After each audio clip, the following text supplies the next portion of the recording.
Don't get me started. Don't get me started. Oh, shut your mouth. I don't know why I'm nodding. We're both nodding to ourselves Oh, yes. sagely at the thought. Like the Churchill dog. Yeah. There's our names. I'm Alex Borton. That's Jeremy Walker to my stage left. Your actual right. Doesn't matter. Welcome in to this, the 159th episode of Don't Get Me Started. Almost 160. Almost 160. That is how numbers work. I know. Glad you got over the lurgy Margaret gave you. Margaret would wash your mouth out if she heard that she exists in like a Zorb ball. You know what I mean? I do, yeah. She bounces around like a massive plastic pinball around Bolton Towers. You're going to get yourself in trouble with that kind of talk. She bouncing around. Would never have given me the lurgy. She would hate to hear that. She's a very clean woman, and she's a very sanitary woman. She'd take bath in like sanitary, so what's it like the kind of Carex or something. Yeah. Like, what I mean is like the stuff, the hand wash. Yeah, she drinks it. She's in her own bubble. She is. Yeah, she is in her own bubble. She just, When I was in Japan, there's a kind of you can play Zorb football. Tom really wanted to play Zorb football. So what you get in the ball, and then there is also a ball. that I think is you not run a around. person. We never did it because it's insane, but like. Yeah, the idea is I think you get into it and then you chase around each other and bounce into it and shit like that. We didn't do it. Like gladiators in the 90s. Because it's like a big, sweaty, stupid thing to do and we didn't want to do it. So, yeah. But yes, I've got over the lurgy that I think I received from a colleague and I just wasn't up for it last week. I just couldn't. Yeah, I mean, you messaged me on Sunday to say... This ain't happening. I'm like, well, normally he'll, at least try and get through to the day of it before calling it. And I'm like, no, he's dying. No, I kind of felt like it's called time of death. Best to kind of get it out there. I knew I was feeling too ill to go to work, so that was probably enough to tell me that I wasn't going to be doing anything else. But yeah, now I'm back. I'm very pleased that I'm not feeling bad. But yes, this is the 159th episode. Very pleased. We almost didn't know what episode it was. I'm like, let's just start again. Nobody knows. Nobody remembers. Nobody cares. Perhaps we shouldn't have numbers anymore. Perhaps we've evolved past the need for numbers. I don't think that's true. I love numbers. Numbers are great. Season 2, episode 1. It would be good if we had seasons. I was thinking actually at one point when I was going to do my other channel of having seasons and stuff like that. A season might be quite a lot of fun to do. I could do a season of Always Be Chatting. 158 episodes, like a 10-episode season of Always Be Chatting, or 12, like a limited run mini-series, a mini-series, yeah. And they're all about one thing basically, and it's a continued thing. That's quite a nice idea actually. Do it right from here, but welcome in. It's the most wonderful time of the year. Was a song that was in my head earlier. I was singing it to myself, and I thought to myself, maybe it is. Why should Christmas be the most wonderful time of the year? You must agree with this. I mean, I do on the most part, obviously, as a hater of the cold and the wet and the lover of the warm. Kind of I do love Christmas, so I get why that's the most wonderful time of the year. But I was certainly thinking it's the most wonderful time of the year yesterday, as I was basking in the baking sun and burning my arms, but not my face. My face is just naturally red. Got a bit of sunburn. Actually had some vitamin D on my skin and shit. It's been nice. Yeah, because have we, I mean, I was thinking I was walking down the stairs that we're never going to not have Christmas. Like, as a society, we've come up with this idea about Christmas, and now that's it. No one's ever going to cancel Christmas or stop Christmas. Christmas is a thing. Do you know what I mean? Do you ever see a future where we don't have Christmas? I don't know. I mean, there are certain in 2,000 times. Do it 2,000 times, 2,000 years. That people used to do certain things that they don't do anymore, and you'd probably have thought at the time they're like, "Well, we're always going to do this, aren't we?" Yeah. But at some point, that thing stopped. How did that happen? How did it happen? Without like a civilization just being wiped out completely, and you make that makes sense. But just generally, people did things and then they stopped.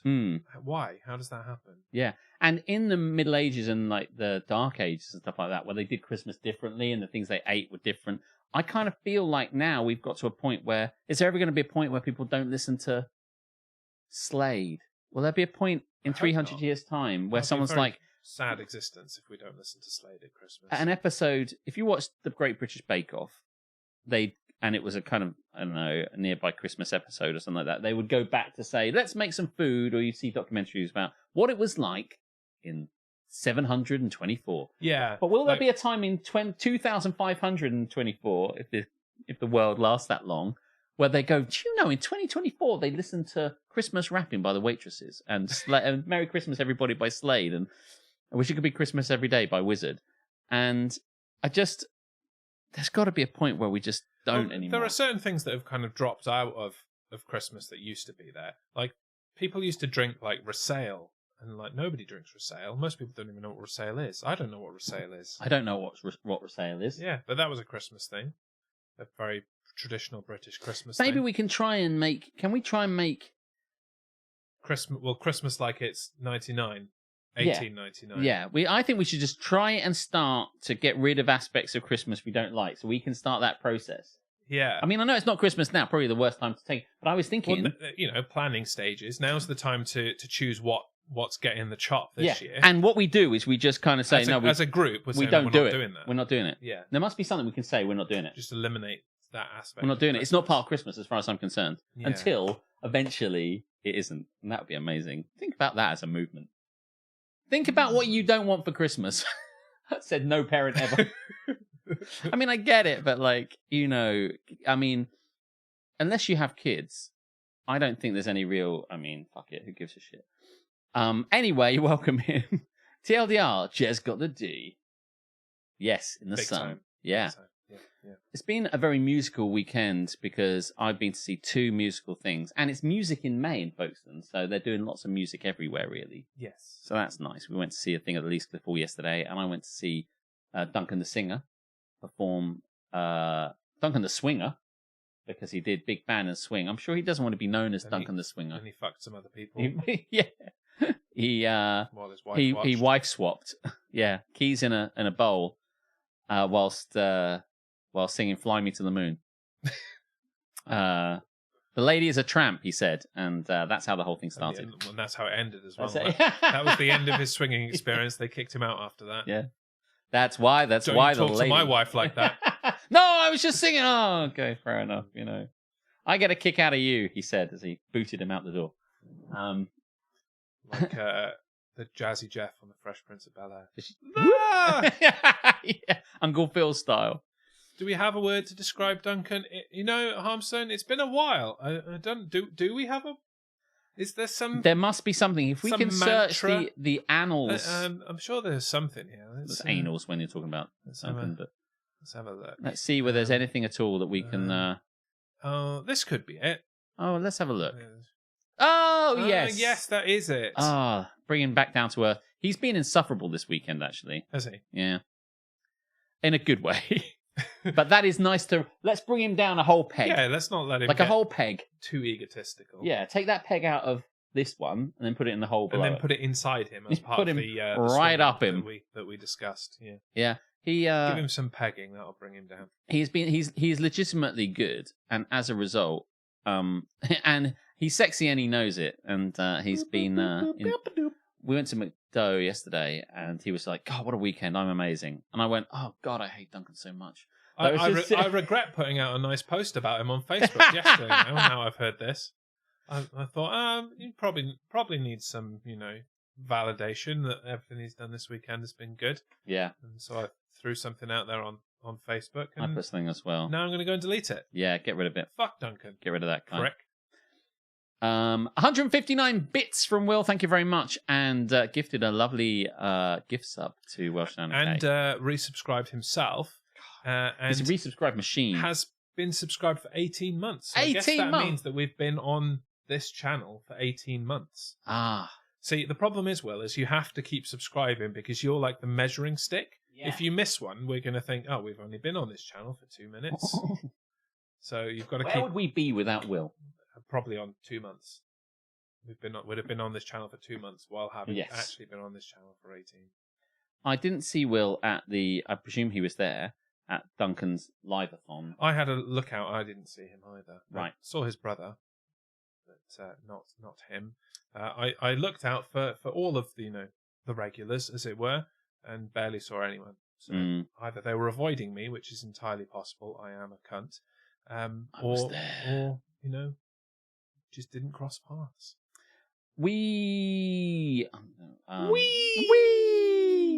I'm not drinking, and there's. Do you know? It says at the beginning of our thing, there's mature content and alcohol, and potential alcohol consumption. I don't so the fact that you're like, I'm not drinking, there's the potential. I could go and get something. Yeah. See. Hey, Karis. Welcome. Karis is here. For some reason, I thought I heard a knock at the door. But that was a like some kind. A singular knock.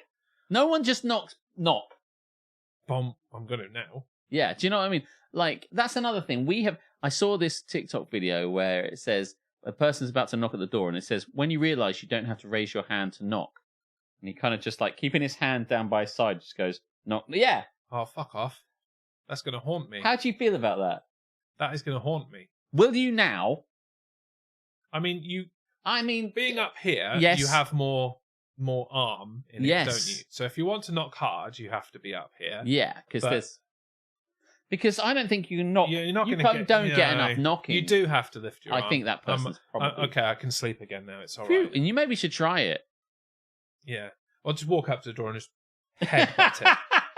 Vroom! Right. Did you hear that? Yeah. Maybe we should have... When I come around to your house, I knock on your door. Yes. And then you come and open the door. That is how doors work. Yes, but your door is frequently unlocked. Yes. So do you want me to come in?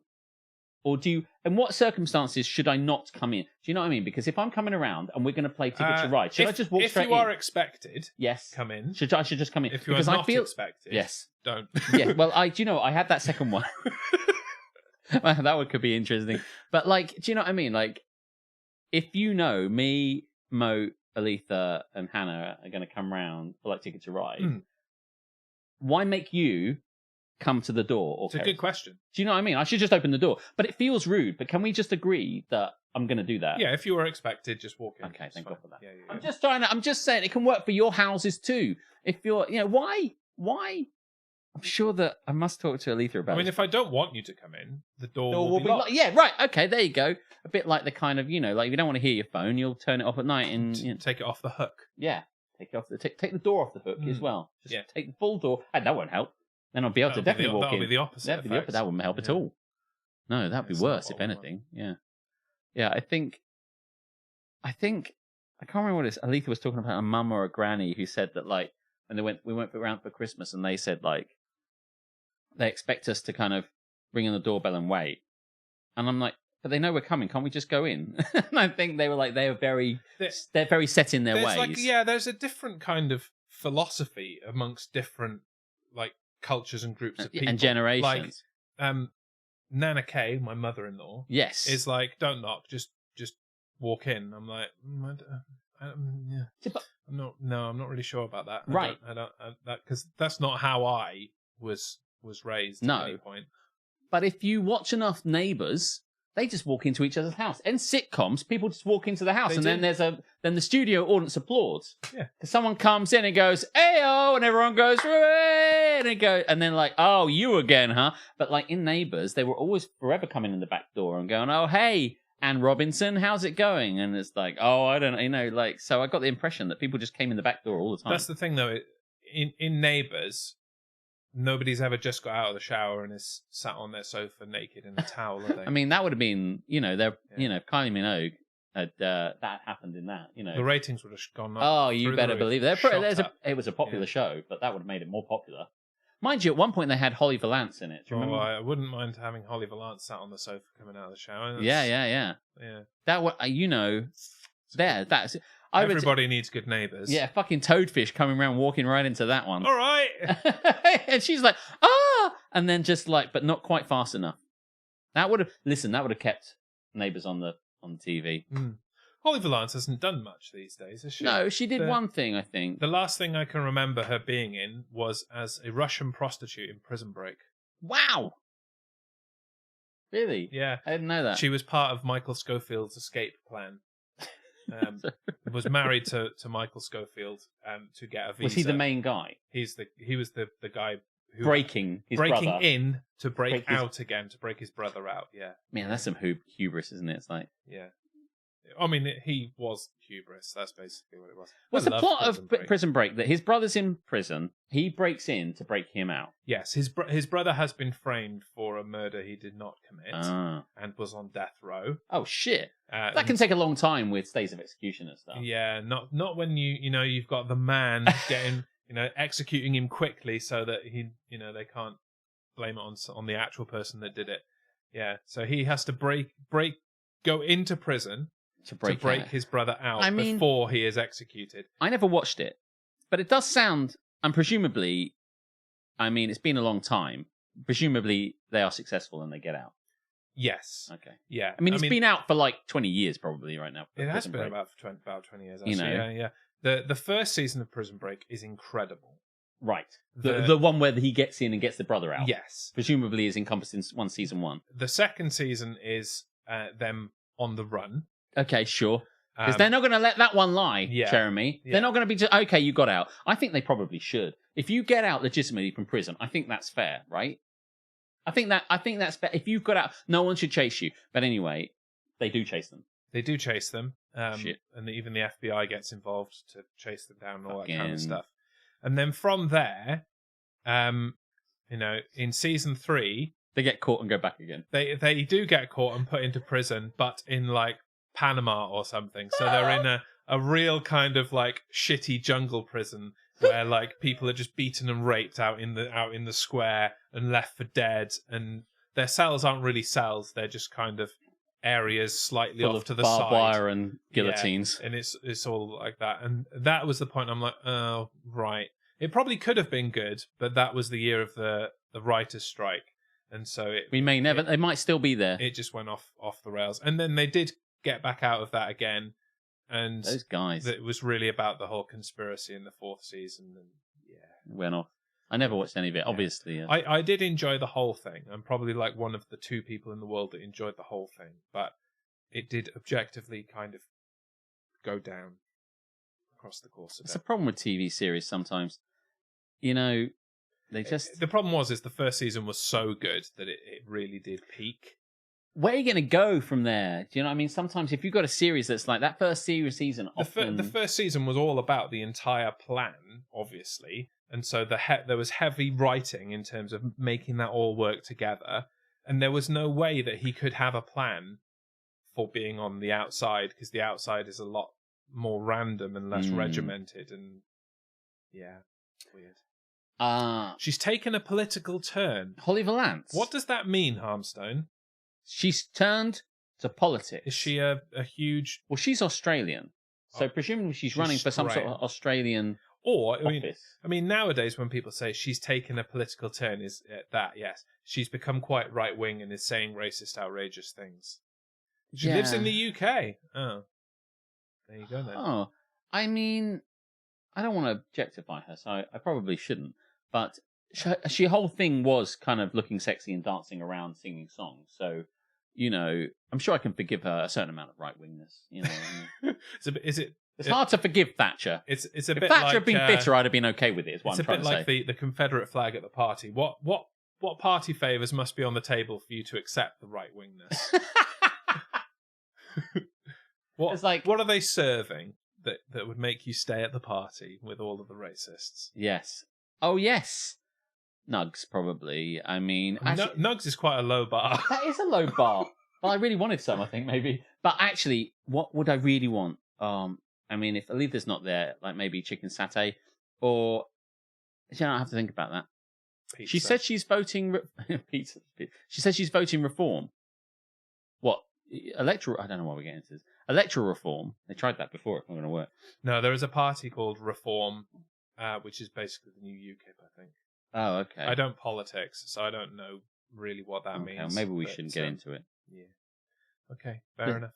I mean, I'm just saying maybe we shouldn't go down that because otherwise we'll start talking about it. But anyway, I won't be able to talk about it. I wonder if she's going for that kind of 90s or early 2000s Neighbours pop vote would have been a better one than some sort of right wing. Like she had probably a better, going down that route. Okay. Maybe she's just batshit crazy. Who knows? I can't name another song she did other than Kiss Kiss. I don't think she really did any that were popular other than Kiss Kiss. That was a good song. And I couldn't have named it until you just said the words Kiss Kiss. She did Strictly in 2011. Wow, that was ages ago. Everyone's done Strictly. I wish I'd done Strictly. That'd be great. You have. You just don't remember it. I don't. Kiss Kiss is a banger. It is. And she wasn't wearing very much in that and was tastefully covered with lights. It was a clever video.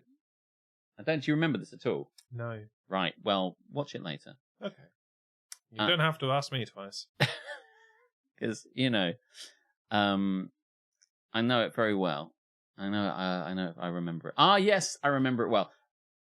You'd remember it if you'd seen it. Yeah. Yeah, I obviously haven't seen it. Like, there's a lot of sexy videos that came out at that time.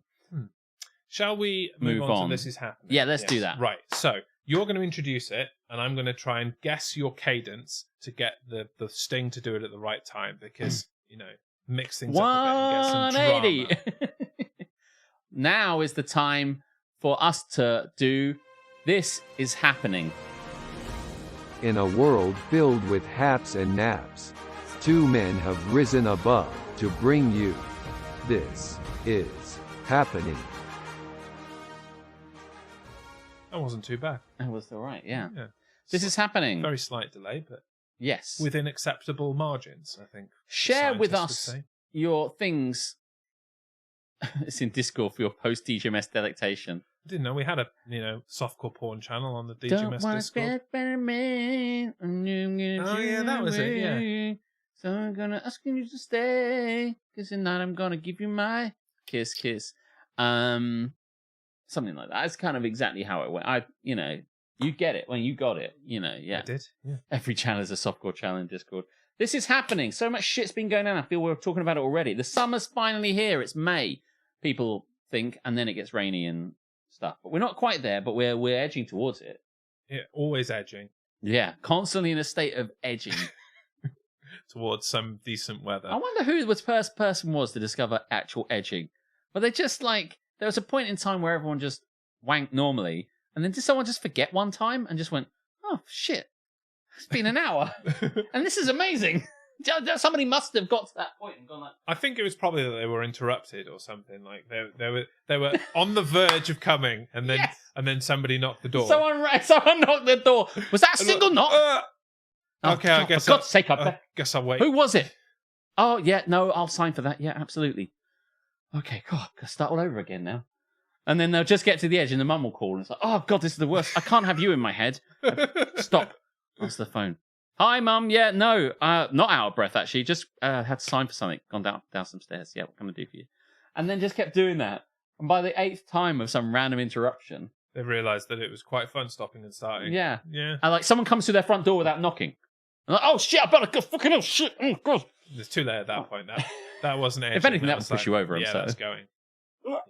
That's the end down of the runway. But someone must have done. Why edging? I'm trying to remember. Edging towards the summer. Edging towards the summer. Yeah. Not in a wanky way. No, it's too hot for that. No.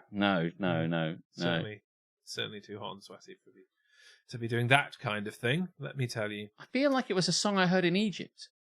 And then she covered... You heard a song when did Keris go to Egypt? When she was like 12 or something. Ah. Yeah. Oh, okay. I hear about it often, because Keris, as a teenager, did not want to do all the Egypty things. She just wanted to hang out by the pool, basically. I didn't know she went to Egypt. Wow. You think you know a person. Jez. And then they go to Egypt. In the past. Long before you met them. Yes. You think in the concept of time, suddenly I discover she went to Egypt. So when you say she didn't do the Egypt things that people expect to do, did she go to the pyramids? I don't believe so. Not if her mother is to be believed in the ranting that I half listen to and then phase out. Was her mum there then? I mean... They took her, yes. No, Keris went on her own. Why break the habit of a lifetime, I suppose? Hopped on a plane and, went to Egypt and then came back again without her parents knowing. How is that the most surprising thing about me? I don't know. But listen, we're not ranking them. But given that I don't know that, it's number one at the moment. I think I know quite a lot of other things about you, Keris. I have a funny story about Keris from yesterday that I'm going to share. And This moment. At this moment. Oh, and, cool. and I said I was going to share this story every day for the rest of my life because it was hilarious. Oh. Like, for those that don't know, my wife, Keris Stubb, in the chat, is Welsh. And she doesn't sound Welsh, and if you talk to her, you could probably not know that she's Welsh and not believe that. And I often forget that she's Welsh because she speaks English to me and doesn't speak Welsh to me. Yeah. So we were at Stop bullying me. We were at a children's party yesterday. Took Hannah to one of her classmates' birthday parties. Yes. And in the process of it, we were in at their house in their garden, lovely garden, nice sun trap, it was beautiful. But in the corner of their garden was like a compost heap. So there was like rotting vegetables and things. Well, just piled in the corner. Just off in the it's a garden. Just off in the corner of the garden. Yeah. And one of the other children, not our daughter, went over to the compost heap and just started picking up random bits of rotting vegetable from it. No. And Keris went straight into like teacher mode. And went, and went, don't do that, sweetie. It's achavi. And I immediately went, she's no idea what you just said. Akavi. Achavi. Akavi. Yeah. Aka does sound like ugh. Like, so like there's some sort of linguistic root there in my brain. I mean, but what most words in the Welsh language sound like it's something disgusting. What does akavi mean? So it's avi. So there's three separate things here. It will not surprise you, means Ugh. Means it's like the. It's like the joining words. Yeah. I suppose. Yes, it's like a conjunction. Yeah. And then V is me. So it's kind of like an, oh my gosh, that's disgusting kind of like utterance. So she went, don't do that. That's achavi. And just was still Did not help the was child. still there in the process. And I was like, she's no idea what that means. And she's like, oh yeah. And I'm like, she just suddenly went. She'll know what that means. Everybody knows what achavi means. I'm like, no, nobody knows what achavi means outside of Wales. I still don't really know what it means even now. And I explained it to him. I know. Yeah. It means it's just like, don't do it. Yeah. It seems to be like something, an instruction rather than if something's to be achavi, sounds like it needs to. It's like it's not a verb. It's. And with Hannah, it's a very quick way of stopping her doing something. Oh, okay. It's just so like. So if you say that to Hannah, if you just say achavi to Hannah, she just stops doing what she's doing, basically. Ah. Yeah.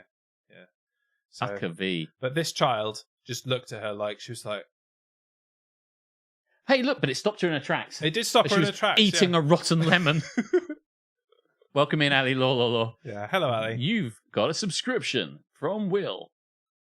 The best Enjoy ones it. have subscriptions from Will, just saying. Yeah. Let me just go back up. Jez, you've been watching the F1? On and off I have, yes. It's been an average season. Yesterday was good. The rest of it, meh. Looking tan, thank you. Yeah. He got this. He saw the sun. I saw the sun. I saw the sun. And it opened up my skin with melanin. You generally say it to get someone to stop doing something gross. It was an onion. It was an onion. Okay, fine. I didn't pay that much attention. Button knows what it means. Button doesn't know what anything means. Shut your mouth. You just like say something at a dog, and the dogs are like, I get it from the tone of voice. Some dogs do understand what you're saying and will respond. Button doesn't understand shit. He's the dumb of dogs. Akavi. You're going to use that now, aren't you? I will try. I believe I won't say it correctly. Yeah. In other news, yes. And I forgot where I saw it, but I heard somebody else use the term Jeeves on television.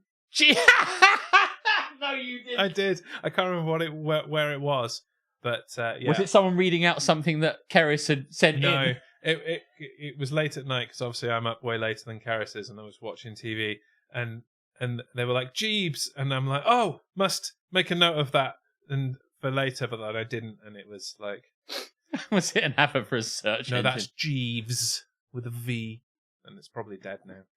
Is Ask Jeeves still a thing? I don't know. It can't be. It can't be. It can't be. Yeah, but they did say it in the Simmons like, oh, Jeeves, that's bad. Jeeves. Jeeves sounds fine. It wasn't quite the I haven't seen the high pitched like exclamation as Karis does it, but Jeeves. When we went, I said this before. Last time we spoke about this probably, but when we went to, when we first had our new characters at Live Action Roleplay at Curious Pastimes, we they gave us a coin that was really, really cold. It wasn't really cold. We had to roleplay that it was freezing to the touch. It would somehow found its way magically into our money, because we were doing a casino. Not to interrupt you, but did anyone roleplay getting it stuck to their tongue? No. We probably should have done. Fucking wasters. The problem was that someone tried to steal it about 10 seconds into holding it. So Pricks we were don't know how to roleplay, honestly. So Duncan was given it. Someone like the guy came in and said, "You'll find this amongst your money, your funds. Like you won't remember where it came from. It's a specific little coin, and it's just some plot for you to play with and stuff like that. But when you do touch it, it is ice cold to the touch." And we were like, "Okay." So we all held it and went, "Oh my god, that's so cold! Oh my goodness!" And we were just role playing shit. And we gave it to Duncan, and Duncan said, "Gee," and he got as far as that point. We realized he couldn't say like, Jesus Christ, that's cold," because Jesus Christ is not a concept in a fantasy setting. So he got us G, and then he just made up some shit. Gee willikers. What he said was, he went, "Gee moo ma me moo." Oh yeah, you have told this story. Yeah. Oh my god! And so now, and then ever since then, we all just say "Gee moo ma me moo," and there's no explanation at any point in the game. Every time anybody asks, which they very rarely do, we say it's a Munich phrase because we're all from Munich. People say it all the time in Munich, which is obviously nonsense. But because it's our game, we can make it what we want. So like, occasionally I'll be like "Jimu Mamimu," and then people will be like, "What?" And it's like, it's just a phrase for when like, "Oh my god," like that. So Jimu Mamimu, Jimu Mamimu. Nice, I like it. Yeah. I think another phrase you can teach Alex is "good health" in Welsh. You know the toast, I do, and get him to say both of them one after the other. No, there's a thing. I mean, okay. Yeah, so the phrase for like good health that that is the most kind of taught phrase to foreigners, really. Yes. Like, it's like a teach me something Welsh, or I'm going to learn something Welsh to say to a Welsh person. It's always iechyd da. Iechyd da. Yeah, and you just said it a lot better than the average person does. Most people think that they sound really Welsh, but really what they do is they will say Yaki da! Yaki da. I'm like, just don't bother. Just stop. Yeah. But you did a good job. Oh, thank you very much. Da. Trying to get that in there. Yeah, very good. But I think what she wants you to say is Iechyd da achafi. Iechyd da achafi. I can't remember it now. It's not bad. This is fun. Saying things. Ali's loving. Ali's found the buttons for the things, for the emojis. What are they called? They're emotes. They're emojis. They're all of these things and more. Whatever you want to call them, as long as you're subscribed and you can use them. Just fucking hammer that button. What have you been doing? This is happening. Do we have any things that people said? I think right back at the beginning, and I will remind our audience that you have to repeat these things now because once they get lost in the annals of chat, we don't see them. But I remember this one right at the top. Hap from Will, Duncan the Singer's live show last Friday. Yeah, and I think that was the one I was wondering whether he'd been there for, but there was a lot of people in that room, and I was ushered at the beginning to the VIP section at the very front. Of course, so I walked past all the hoi polloi and the riffraff and, the scrubs, and was put onto a throne at the front. Yeah. And so I didn't because you don't want those scrubs. I do not want any scrubs. No. Scrubs is a fella that ain't got no love from him. Yeah, that's true. That's true. It's not as easy to say as you'd expect it to be. It was not. The place was very busy, actually. I was gonna see if Duncan would get me a seat. I ain't too proud to beg. But as it happened, I was gifted one pretty quickly, actually. So, yeah, Scrub is a guy that can't get no love from me. That's right. Yeah, 100%. So I also enjoyed Duncan the Singer's live musical stylings. And if you missed it, it's all over social media. Yeah, and it's on video, not video on demand, but audio on demand on Radio Folkestone, which you could probably get anywhere in the world. Clips. I don't think Clips are go-go. They're proprietary in terms of region locking or any of that shit. So everywhere in the world. That's if you give a fuck about Duncan, and which we don't. No, not really. No. Why are we even talking about him? Fuck that guy. Let's move on. Yes.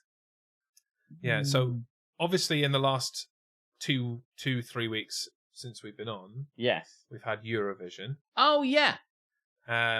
What did you think of this year's Eurovision? Well, I was ill. I don't think that affects things, to be honest with you. Well, it would affect my enjoyment. It affected it to a degree. I was sitting here and I was feeling a bit kind of blurg, and I really wanted to have alcohol because it's a night and it's fun, but I couldn't, and it kind of annoyed it because I'm like, yeah, come on, Eurovision, drinks, fun, party time, and I was only able to do the watching bit of it. I enjoyed it, but I don't know that I wasn't mega impressed with it. Although the one that I thought would win did win.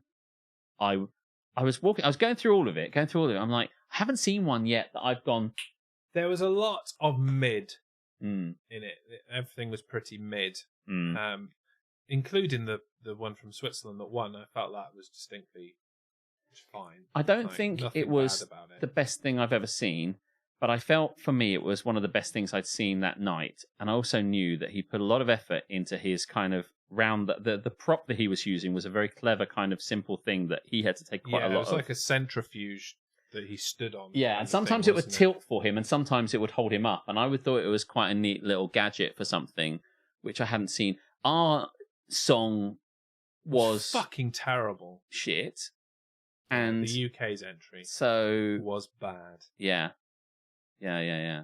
So I wasn't that fussed about it, but I can't remember what else I was thinking. Oh, and also like, what is the deal with ABBA? Because will ABBA never perform together again? I mean, Karis is going to be with you on that. She was every time ABBA was mentioned, much in a Bon Jovi kind of vein, was just no. The thing ABBA. I feel. They won Eurovision before. There you go. They did. They won Eurovision. And Ali thinks they're Swedish. Yeah, I mean, you're correct. ABBA is all about the money. Keep it coming. Go on. They won with Waterloo 50 years ago. And Sweden worked pretty hard last year to win by bringing out a previous Swedish winner to make this a sure thing, as much of a sure thing as they could come out. They produced a song they thought was good with a previous winner, and brought her back because that was how much investment they wanted to bring the contest back to Sweden for the 50th anniversary of Waterloo, which meant at some point a conversation has happened with ABBA to go, come on, you've got to come and play. And ABBA, in the face of this situation, went, nah. And I just think... Why would they play themselves when you can just go to one of their stupidly expensive, pointless AI I don't understand that at all. I don't understand that at all, why people would want to engage with that. Like, I get if you like ABBA, cool, more power to you. I'm not bothered either way, particularly. But to go to a big music venue, an arena, to watch pictures of them that don't really look like them because they're made by a shitty AI, and they look like what if ABBA were changelings from Deep Space Nine. If ABBA were changelings. So you're basically just watching a music video with shit graphics in a massive arena filled with other people, and there's loads of people there, and that's a problem for me. I don't get it. Her name was Loreen. Her name is still Loreen. It was then. It is now. I mean, the bar was not high last year. Like, I know you feel slightly differently to me, but I feel like last year was utter shit. I think I'm always going to feel differently because you were there. I was there and I really enjoyed it in a different way. But like this year was a lot better than last.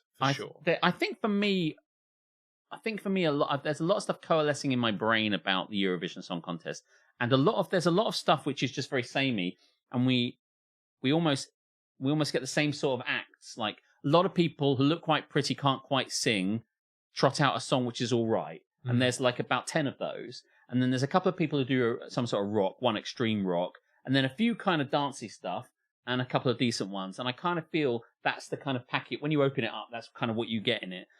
What I have noticed, and when I thought about this, and I never thought about it quite like this before, is that strong singers always seem to do well. Which sounds like a stupid thing to say, but like what I mean, not just a good singer, but a strong singer with a big voice. And I often questioned why, even though Sam Ryder is decent, we got as far as we did with a song like Spaceman, which I thought was totally fine. And with the replaying of it, I've enjoyed it. But what was it about it? But he really bangs that note out, and it really is undeniably impressive. And I kind of feel like voting public notice. It's like the same with Conchita Wurst when she was doing like Rise Like a Phoenix. These big banging numbers. I see what you're saying. I feel like there is a very obvious formula to putting out a good Eurovision song, and yet people are still not just doing that. I think the bottom line, if I was to write a song, and because the thing that I had a criticism of our guy was that he was not a good singer and he wasn't a strong singer. It wasn't even just like if you said he sang nicely but he couldn't belt it out. I think you need a belter. You just got to belt it out. And a big note, a big thing. Also, I've noticed what I love also is something that the hook that the audience can get along with. Do you remember last year that, I can't remember what it was. It's not Ukraine, but who was it? They kept saying about it, this one. The guys who went cha, cha, cha, cha, cha, cha, cha. The guys who came, I think it was Finland or something. They came second last year and they almost won it and it irritated the shit out of me. But once they got that cha, cha, everyone fucking loved it. Everyone fucking went mental for it. Everyone loves a thing they can chant. They want to be able to join in. Eurovision, wrestling, any other sports. Do you know what? I was watching something the crowd can chant. You've got a hook there. And I have to say, whilst I don't watch a lot of wrestling and I don't give a shit about a lot of wrestlers, I know exactly who he's going to say before he's going to say. Do you? Yeah. It's interesting, really. But I was watching and I thought, I wonder if you do know, because I don't know. But I was watching Cody Rhodes. Is that who you thought I was going to say? Because that's interesting. But Cody Rhodes comes out and he has a big kind of like, I can't even remember how it goes now. A whoa moment. He has a whoa moment and everyone loves it. And I thought to myself, I'm kind of with you. But who do you think? Is it going to be? Oh, I can't think of who the person is now, but I'll get to it in a minute. But yeah, I think I was preparing my finger for the person I thought that you were going to say. Oh, I don't know. I don't know who it is then, but there was another couple of people. But no, I thought you were gonna drop in an L.A. Knight. Yeah. Oh yeah, no, it wasn't him. No, but yeah, yes, he did do a lot of press too. There was a feeling. Who he means Sam Ryder. Oh, Sam Ryder. Yeah, Sam Ryder was decent. I think it's the only decent thing that we've put out, like for the last. Ever, really. I do believe if the song's good, it's going to... Here's the thing. We got 0 points for the public vote. And everyone's like, oh my God. And I'm like, yeah, but would you have voted for it? Because I bet you wouldn't. It's not a top 10 song, so why do you expect anyone to vote for it? The thing is, the only reason I feel that's a bit harsh is that the utter bullshit that we put out last year got more votes. Like, I don't even know who that was. Like, the rip-off British DJ Khaled last year. I know who you're talking about. It was just terrible, absolutely awful. It was, and so then I wrote a song, I think is the song that we put out. Then I wrote a song with How You Did Me Wrong and do-do-do-do-do-do-do-do-do-do-do. I wrote the song about... That's how it went anyway. I mean, it was kind of fun in a way, but I don't think she could sing very well either. No offense, she's not watching. She doesn't give a shit what I think. She might be watching. I mean... So it's not like she's mainstream musician. It's just Eurovision. It'd be amazing if she was. But I just, I am watching and I am offended. What's weird is that both times I listened to both songs and the videos, I thought that they were fine. But when it came to a live performance, I wasn't so impressed. Sam Ryder was just knocking out of the park and it was a decent song. I think what I want is a song that's catchy with a hook for the audience and with a belty bit. And you get a belty. If I was auditioning for next year's Eurovision, I get everyone and they sing in front of me, and if they can belt that fucking note out, we want like a big song, like a kind of what's a good Queen song where he gets really high? I can't think of one in my head at the moment. But like Somebody to Love. You know, that's that really high Somebody to Love. You just get them to do that one. They can do that. You're probably okay. You know, you just need Gangnam Style with a high note. That's all you need. Some Gangnam Style with a bit you can belt out. That's what will win you Eurovision. I tell you what, there's a correlation. Get a belt a bit. Just get them to belt something out. I really believe it. But yeah, I did have a nice time watching it. But what was your favourite song? And you, our viewing public, what was your favourite song from Eurovision? Do you have a favourite? What, of all of Eurovision? No, from this year's. I can't remember how it went, but it was the Croatia one that almost won. That is the correct answer. Congratulations, you have the right answer. Yeah, it was really good. I was really into it. And actually what Graham said, we're on first name terms, so it's weird to say it like that. What Graham Norton said was, he sells it well, he said, which I thought was quite an insightful piece of commentary, because the guy loves every second he was up there. He does sell it really well. That Croatian guy was living every second for fucking knocking that out. He like, you know, he found the hard camera and he was proper into it. I was well into it. It was really good. It was such a good performance. And the song's really good and really catchy. And it's got the best lyrics of any song of the last 20 years. I was well into it. I couldn't tell you much about it now. I'd have to listen to it again. But I have to say about Windows 95 Man, who I think was he the half-naked one? Yeah. I like that. I thought it was quite clever. He kept when I saw some guy was up from the audience a little bit masking it, and I'm like, oh, I see what they've done. They've got a thing, and then he went round and there was a camera in the way of it, and they kept finding it was very ways. well choreographed. I really enjoyed it. I thought it was really fun, and the song was good too. Yeah, I thought the song was all right. I think it was one of those ones where it doesn't quite get to where it needs to be. Okay, yeah. For me, I think it deserved more voting than it received. I think sometimes you get a song like that. We've really gone to Eurovision. You get a song like that where it's played for laughs, and it falls too much on the played for laughs. Then people don't take it seriously. Yeah, you know, because Eurovision's a fucking serious competition. Well, quite. It's strange, really. People kind of. I don't know that the song was as good as, say, the Croatian song, which was a fun song, but also delivered really well. But hey, I'm a big boy now. Is that how it goes? I can't remember. Actually, I'll watch it again. I'm moving out and I've sold my cow. That was the issue with that wolf, but bring that wolf up at night. Yeah, and that is exactly. You were absolutely right, Keris. When I didn't like that song, and I know you did, but like that for me is one where it's gone too much. They've made their song. It's a comedy entry, not an actual entry. And just as they were putting the comedy in, someone nudged their arm a little bit, and it tipped too much of that into it rather than the song bit. And I feel that's what happens with some of these ones. And any time you come out too hard for the comedy, it's zero sum, and people don't see it in the way they need to. But that's all I'd say. Just don't bother putting the comedy in. You more often than not, I think you'll win without the comedy. I think if we were to go back and look at all the songs that have won.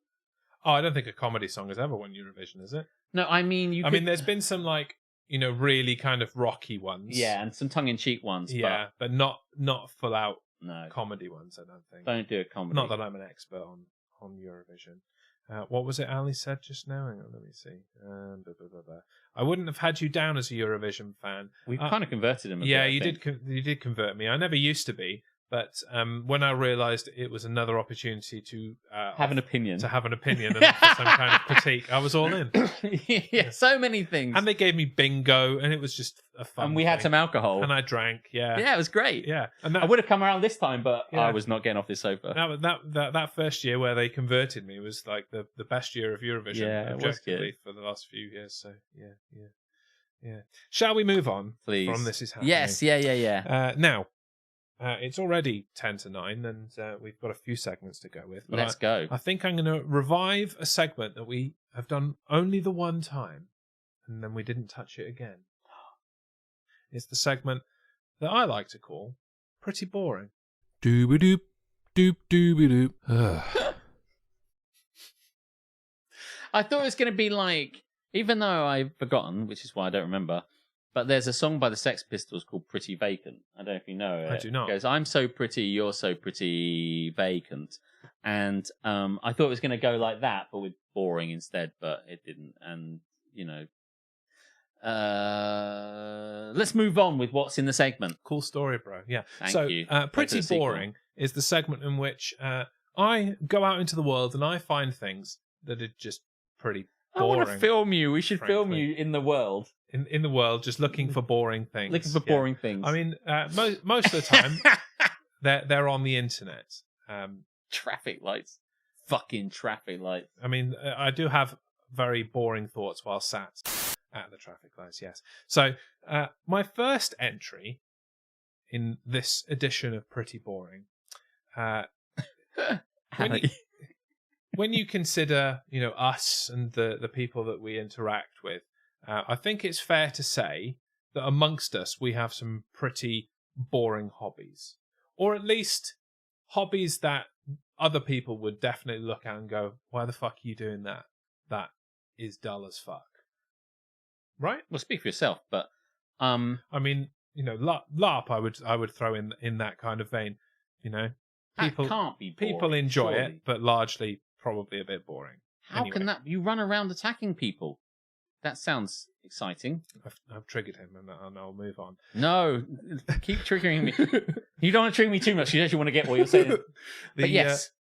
The hobby of note today is remote control vehicles. That does sound boring. I think we can all agree that remote control vehicles, while, it has the potential of being a bit exciting, is largely a dull hobby for dull people. When I was a kid, having a remote control vehicle probably would have been very exciting. Like... Yeah, for about 3 seconds until the battery ran out. And, remote control vehicles is one of those things that, let's not forget, the greatest remote control vehicle contest of all time is, Robot Wars. So, that's something you love. I do love that. And I watched BattleBots, which I thoroughly enjoyed. And those are fun things, right? But the amount of work that you have to put in to actually get to that level of entertainment. I'm not that guy. Yeah. I'd like to think I was that guy. Yeah. But I'm not that guy. But on my internet travels, I came across a group of people who had taken that hobby and had taken it to a new dull level. They've made it duller? That was so dull, it's incredible. Is that a remote-controlled dumper truck? That is a remote-controlled dumper truck. And until we drove past the people, you may have, been mistaken in believing that was a real dumper truck. Yeah, until I saw some people. That is... to give that frame of reference. A remote-controlled dumper truck. And, yes, this is a working model. Did it really need to do a little three-point turn? They could have just turned left. But it's realism. This is a working model of an actual construction site. Oh my god, this is pretty boring. He's gonna tip out the dirt. Look, there you go. The red truck. Put it into the compost. Went down the hill. Hook a V. See the little JCB there? Let's play that again. See the little JCBs? There's one in the pile there. Little JCB. It's filled it up with actual dirt. Oh my god. And take it up the hill, dump it up there. Where do people go to do this? Where were you watching? I don't know. Clearly, it's got spectators. This guy's there, chucking a beer. Oh, shut up, Carrie. I don't know if that's. Oh, shut up. This is amazing. Oh, shut up. What the fuck are these people doing? You would love to do that. No comment. Yeah. Alex had to amuse himself with a hoop and stick as a child. That's true. One of those. I didn't use it very well. I used it incorrectly. Yeah. I'm slightly disappointed that it cuts before we watch the dirt really exit the Where did you get that from? That was on Facebook. Right, you weren't just physically there. I was not physically. Was that like there. A festival, like a dump truck remote control rally kind of thing where people gather? Because it felt like I couldn't see in the background, but it looked like there were like caravans and other parked vehicles. Seemed to be a place where you might go together to all. It could possibly be. Unfortunately, I don't have any more information than that. I was just watching this and I was like, what the fuck? That was pretty boring. That was pretty boring. But like Ali says, they're happy, chilled, having a beer, sat in the sun. Oh, yeah. I mean, that's what I'm saying. We all have hobbies that other people would see as boring that we really enjoy and get enjoyment out of. Are always out of context. Looking at that stuff. But if we were there, we probably would be digging it. Literally. See what you did there. I did. I saw it coming just as I was saying it. I'm like, I will continue to say this. Yeah. Now, the next... is there more? There is one... It's completely unrelated, but I have one other boring thing. But this is so boring that it's really fun and interesting. It's the type of thing... It's gone all the way round, Jeremy. Yeah, it's the type of thing... Like a hoop. That I read and I'm like, man, that's fucking incredible and so fascinating. But objectively, it's really boring. And it's just a little anecdote, a little story that I also found on social media. I think I tried to share this one with Karis and she was like... I see. Yeah. During World War II... Can you read that from there? I can, yeah. Oh, that's incredible. I have laser-corrected 20/20 vision. During World War II, the Germans built a fake wooden airfield with wooden aircraft, vehicles, and hangars in order to trick the Allies. Yeah. The RAF, having known of this secret project for months, patiently waited for them to finish and then dropped a single fake wooden bomb on it.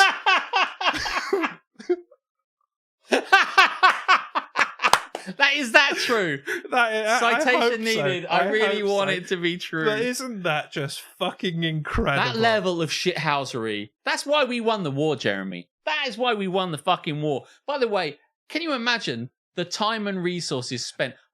There's a war going on. There's a war going on. But let's just take the time to troll these pricks. There's every possibility honestly. Somebody might have got shot down in that fucking raid. Imagine if you went with several other planes and one was going to drop the bomb and the others were just fighters and you got shot down. It's like, I'm afraid, Mrs. Bloggs, your son died in a daring raid into German territory. Oh, really? Did we do much damage? What was the purpose of the raid? Did he die saving the country? Kind of. Well, no. It was kind of what we've described as shits and gigs. It was fucking funny. I'll give him that. Look, you're going to laugh. When we tell you, you'll know his death was not in vain.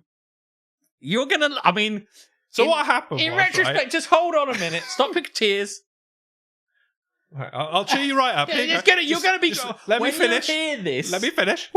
I'm laughing just thinking about it. Trust me, it's really good. Oh, God, I love it. So, I can see you might not see it the same way. That would be so good. But yes, it is really... I just love that kind of shit so much. You know, please be true. When you talk about banter, that is my level of banter. That's a different level of banter. Can you imagine coming back going like, I mean, how'd they find out? They got intelligence through, or maybe they flew over that planet and they looked and they saw someone bringing out some MDF and they were just cutting it down like, the sign just said like, Wix. Nothing to see here. That's Wix. And they were just like, and they come back and they landed and they went, and they were like, Sergeant Major, or whoever, like, Flight Lieutenant, you're never going to believe what we saw on a recce over Dresden. It's like, what's happening? Bally Jerry's have decided to make an entirely wooden airfield. And they're like, no. And it's like, yeah, these are all the pictures I took. Right, what we're going to do about this, we'll drop some napalm on it. It's like, even better, I've got a better plan. No, this can't be true. I just love it. Oh, man, I hope it's true. That's incredible. My friend wrote a book all about fake bits in the wars, like wooden tanks. Yeah, I mean, it had to be a tactic, obviously, having fake machinery out there so that your enemy believed you were more equipped than you were. Yeah, and also to waste time bombing it. Yes. Yeah, instead of something else. Waste the enemy's resources bombing that thing. But yeah, whether they did actually drop a wooden bomb on them. I just would love to drop I hope so much that it's true. So good. So good. Well, I mean, Mincemeat. I mean, the story of Operation Mincemeat, which is a film and it's now a musical, which I'm going to go and see, and I think probably everyone should because apparently it's really, really good. It's a story about how we faked a fake misinformation by kind of crashing one of our own planes. Or so I don't know if we crashed a plane or we basically airdropped somebody in as if they crashed in a plane. It was a dead body, and he had all this stuff on him, had all these plans and military secrets, so that it would be recovered by the Germans. And they would find this crashed guy with all this stuff, and it's like they just dropped a cadaver in there with secret plans. They got a dead body, and they got these secret plans, and they made it look like he'd been shot down with all this fucking information, so that they would use it. And but it had to be believable. I had to sell it right. But yeah, Operation Mincemeat. It's a film at the moment. I was going to go and see it with my dad. It never happened, so I still haven't seen it. But yeah, if you want to know what happens, watch Operation Mincemeat. I know war's not fun or anything, but that level of shithousery is. We should all go to war if that's what it's. Yeah, if it's all going to be like that. Yeah, it's probably a bit different. Wooden bombs. Wooden bombs on wooden airfields. Fucking no. I want to know. I want to know if it's true. I want it to be. If you are out there now going, I want to know if this is true, and you are Googling it and you have any Look it evidence up. to or fro, Harmstone's doing it right now. I bet he is. He says I saw this and I thought it was hilarious, so I can only presume that. Yeah. Put it in the Discord if you have it's true. That information.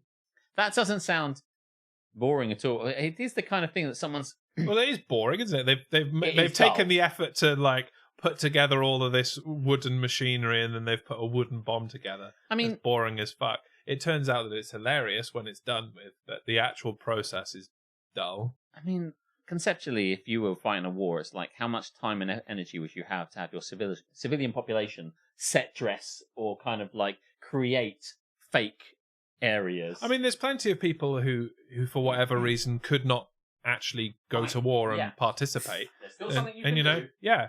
Everybody wants to play their part, so you can play your part by making a fake bomb that we will troll the Germans with. Such a troll. Yeah, incredible troll. Right, from that, I'm going to segue quite neatly into our next segment. If we may. Been a while for this one as well. And you personally, you out there, love to hear the sting. It's going viral.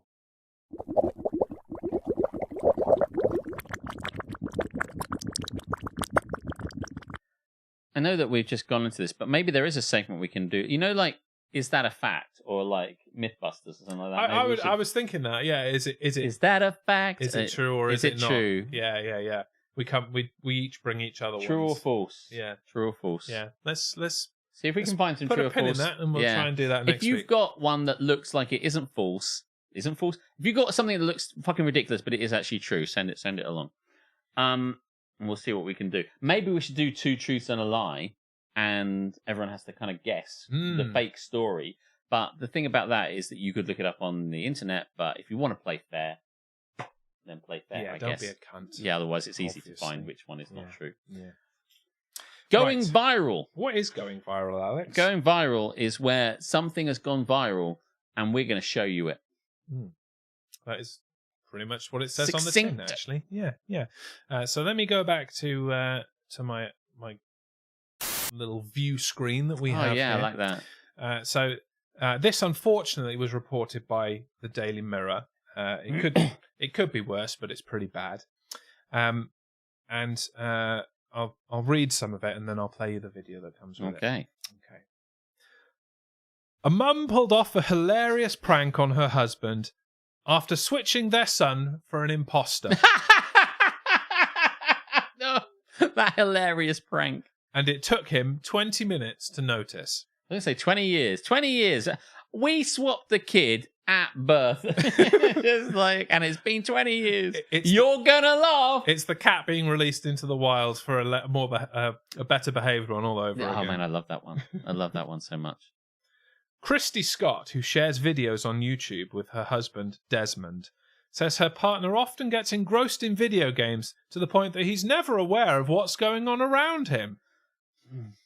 To test her theory, she purchased a realistic doll, which she said was made funnier by the fact that it looked nothing like their child. Is it a different nationality? I think it might have been a different skin colour, yes. And dressed it in her son's clothes, wrapped it in a blanket and hat to better hide its true identity. Christy waits until her husband is fully distracted by the game, and you'll see this in a moment, before asking Desmond to look after their son and placing the doll in his lap. Without looking down, he takes the fake baby into his arms and continues to stare at the screen ahead of him and talk on his headset. Oh shit! I won't spoil no more. I won't spoil the climax, if you will. Yeah. Like so many women have said to me. Here you go. Can you hold Weston real quick? Yeah. Right, there's the baby. That's so fake. I love it. He doesn't know. No, I'm good, bro. Why are you it's all good, like bro. That? Bro, wait. What is he? Is he playing Why like is Fall he Guys? sitting in a fucking chair like that? Babe, he's still good? Like, it's not a comfortable Look down at your son. ergonomic video game position.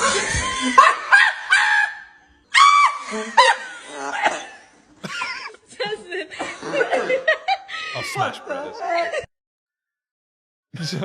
Can we watch that again? Yeah, absolutely. He just doesn't realise Can you hold Weston real quick? Yeah. It's the baby. Kick the baby. Nah, I'm good, bro. Don't kick the baby. Bro, wait, what? 5 minutes later. 10 minutes later. Babe, he's still good? Yeah. Look down at your son. Man, he seems really happy about that. The baby's name is Lester, is it? Lester. Okay. Yeah, we obviously can't hear the video as well as you. So if they said Lester is the name, Lester is the name.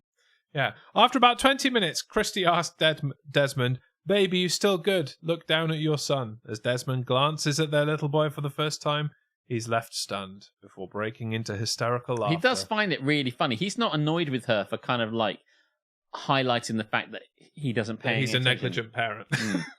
Hey, listen, he must be thinking he's a great parent because the baby's not moving. Yeah. Like if the baby had moved, It'd probably done something he'd done something about it. Yeah. So, or if so it had far, cried, be like, sorry guys, Yeah. I'll be back in a bit, or so whatever. if anything, it's not really helping her point, which is you won't notice a single thing. It's like, yeah, but I would notice it if the baby was crying and wanted some food. Yeah, or, maybe should have put like a walkie-talkie in it or something, and Yeah. just made fart noises. kind of and... should have been the other way. Something that makes the baby kind of rock back and forth. Yeah. But even then, I don't know. But I don't understand why he is sitting in a really uncomfortable kind of. I love that this is the exception that he has taken to this. I can't. That's the worst thing about this. But he is like that. It's He's sitting like that. It's right there. Like you can't see the TV that's in front of us. But this is how I play video games. Is like on the sofa, the TV's there. Yeah, I mean, they can see how we look at the TV. This is because, me. In fact, look. Like, This is it. Like this is what I'm You're like. a lot better at looking at the camera than I am, but I am very often looking at the TV rather than at the camera. So you can see where the TV is from our perspective. Yeah, that is a bit. But like, why would you be like this? And he's on like My neck would a die. chair from like a canteen. Do you know? It's like the worst chair with the Stole it worst from setup. the What's he- Tesco cafe. Honestly, he's got a sofa behind him. Why is he not fucking? Honestly, Maybe it's his really eyes annoying. aren't as good as mine, Alex, and he has to sit that close to the screen. But No. just get a smaller screen that you can put right in front of you. That's what I would say. The Yeah. Smash Brothers characters are very small, I suppose. Right. What would you say, Alex, if you had to pick like a school subject Yes. that we are absolutely fucking incredible at and know absolutely everything about, which subject do you think that would be? It has to be science. Correct. We that are is- incredible at science. You are correct. And so I put on my science hat today and went and found the scienciest science I could possibly science for going viral. I love science. And I thought it was time to get a bit serious on Don't Get Me Started. We fuck around with all of the dumb stories. We make a lot of jokes. We make a lot of jokes, but there's some serious science in this going viral that you all need to know about. I could have been a science teacher. Did you know that? Yeah, That's one of the options I had. Yeah, when I yeah. went into teaching. Obviously I did RE, but they said to me, like, do you want to... But also there's another person that was doing it. I didn't want to step on their toes. You don't want to, yeah, that's the thing. Yeah, That's the thing not with cool. science. It's a very competitive field, and you Yeah. don't want to piss people off. No. You come in there with your superior knowledge. It just Yeah, I rubs mean, people the wrong way. It would have... It's just a bit... I couldn't have been humble about it. It's hard. And yeah, so yeah, did RE. Well, I'm sure you can get deep into an analysis of this science. Sincerely. That will help Sincerely. you out. You ready? I know you're not used to the seriousness, but Okay, just go on. bear with us. Bear with us. We can be serious on Don't Get Me Started. Sorry, serious. Scientists Yes, like us. have described a dinosaur's butthole in exquisite detail.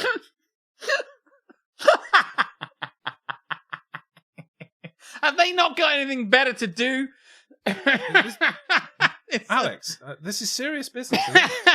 I don't think you're taking it seriously. Sorry. All right, let's practice saying this. Hang on. It is a bit like that, actually.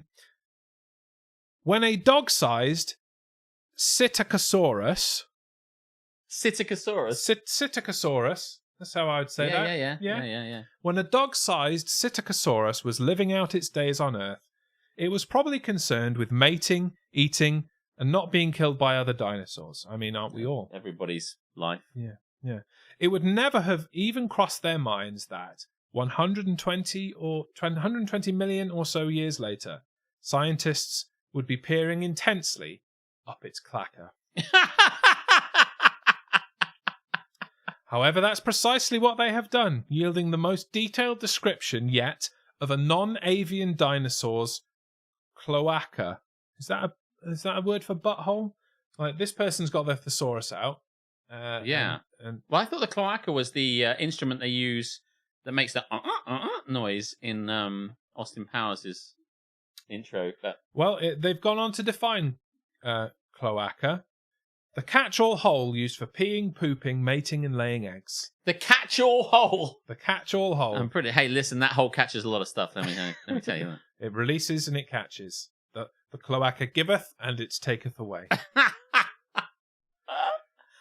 The Swiss Army knife of buttholes is common throughout the animal kingdom today. All birds, amphibians, reptiles, and even a few mammals possess a cloaca. Well, So it does multiple things. You can shit out of it, and you can piss out of it, yeah, and you can lay eggs out of it, and you have sex in it, and you have sex in it. Yeah, yeah. So not so taboo for the reptile kingdom to have a bit of anal on the weekend, like bit of a. It's kind of yes. Bit of a treat in the other hole. It's like, no, it's one and the same. One and the same. But that's exactly it. Yeah. We know little about the cloaca of dinosaurs, including their anatomy, what they looked like, and how the animals used them. We have a quote now from paleobiologist Jacob Vinther of the University of Bristol, who did their thesis on this. Someone's a PhD because of this. He probably put his PhD in the cloaca, actually. For all one. I noticed the cloaca several years ago after we had reconstructed the colour patterns of this dinosaur using a remarkable fossil on display at the Seckenberg Museum in Germany, which clearly preserves its skin and colour patterns. We have a TLDR. He went to a museum and saw a perfectly amber-preserved butthole and went... He saw a perfectly amber-preserved dinosaur and made a beeline for the butt. Again, don't we all? But, yeah. Well, we have not changed very much. We've not evolved, really, have we? Now that I think about it. The dinosaurs were doing it, and we're doing it. I love this next line. He definitely knew what he was doing. It took a long while before we got around to finish it off. Because no one has ever cared about comparing the exterior of cloacal openings of living animals, so it was largely uncharted territory. I bet. Yeah. We don't look at living creatures' bumholes much, so let's look at extinct creatures' bumholes instead. Do you know, here's the thing, you've got to zig when others are zagging. A lot of other people, there's a lot of stuff which has been explored and has been scientifically tested, but I think Dr. Vinther was onto something here when he realised that no one would have thought about looking at dinosaurs' arseholes and thought, well, I'm just guaranteed there's a niche published for everyone. Yeah. Isn't there? Yeah. I'll skim through a little bit, because I'm sure you're all dying to know what a dinosaur's butthole actually looked like. So I'll get to the description. The cloaca had lateral lips on either side of the opening, much like those of crocodilians. Lateral lips? So we've got, horizontal lips. They're like lips down the side. So they're like, if you turn your head to the side and puck up, that's what the butthole looks like. I mean, I can, but I want to hear what Dr. Vinther has to say. See how on it Dr. Vinther was. He's on the right track, let me say that. The cloacal lips were covered in small overlapping scales and heavily pigmented with melanin. So, dinosaurs had a brown hole as well. Their butthole was darker, just like us humans. Yeah. In crocodilians, these lobes function as musky scent glands, similar to humans. Musky scent glands. Very musky down there sometimes. And are used during social displays. A function, the researchers said, that would be supported heavily by the pigmentation. Right. At social gatherings, something we don't show off our anuses in social gatherings. Speak for yourself. Wow. I mean, I have heavy pigmentation in my cloacal region, so I tend to make a show of that whenever I can. Yeah. Well, if you've got a good pigmentation in your cloaca, you'd want to show it off. Say that 3 times fast. Back to the fishbowl party. Listen, it wasn't that big. It wasn't as big as a fishbowl. Let me tell you that. That opening, that gape. If yours looks like a fishbowl, mate, I'd go to the doctors. No doubt, other paleontologists will now be on the lookout for fossilized buttholes to try and fill this gap in our understanding of dinosaur Fill life. this gap. Come on. That article, because it was very well written, and I want to give some credit, sciencealert.com, which sounds like a website that sciencealert.com. Like, alert! There's some science! Cloaca! It sounds like the kind of URL that we'd have come up with for a serious science website. Yes. Yeah. Alert! Science! Science is happening! Dinosaur bumholes. You can hear it. Not only that, but I have a picture of the dinosaur's cloaca. Oh, you're fucking killing me. There you go. Play that funky music. Can you spot the cloaca? Yeah, I think so. Like, I'll point with the mouse just for you, but they won't be able to see it. There's the cloaca. Yeah, that's where I figured it would be. I'm sticking the mouse right up the dinosaur's this is so butthole. hot. Stop, keep going, Jeremy. I'm going to edge to this later. Get in that cloaca. Do you know, I think I find it pretty easy to edge. I mean, it's a challenging wank, to be honest. Is it an edge if you never get it going? If you don't even get it up? It doesn't get it started? More like a... Like the show says. It's more like a corner, isn't it? I'm unable to get me started. The show is called Don't Get Me Started. Yeah. Yeah. And if this gets you started, you're in the wrong place. Honestly, there's porn for everyone. But can you imagine if you were going out with someone, it's like, so what are you into? Like lesbian porn or, blah, blah. And he's like, I really like the cloaca of I'm into anything. Schizosaurus. I'm into anything with lateral lips around the cloaca. I'm sorry, what? Yeah, the cloaca, it's a bit vaggy, it's a bit butty. What, like a crocodile? You disgust me. It's just be kind of like, it's dinosaurs will get the fuck out. Honey, I wonder if we could mix things up a little bit in the bedroom tonight. Oh yeah, sure, honey. What would you like? So what I want for you to do is to dress up like role play. Either a crocodile, or if you want to go the whole hog, like a dinosaur. Dinosaur, yeah. Could you also put some eyeliner around your bum hole? And potentially some scales. Your pigmentation's not quite sufficient for my for my fetish. I can't get off on it unless the pigmentation is a certain level. And if you could, maybe if you could get some gummy worms, and if you could just put them down the side of your sphincter to look like lips, but not like lips like we've got. You'd really have to love someone. Like sideways lips. They're already out the door. As is like they lost them at Gummy Bears. Bouncing here and there and everywhere. High adventure that's beyond compare.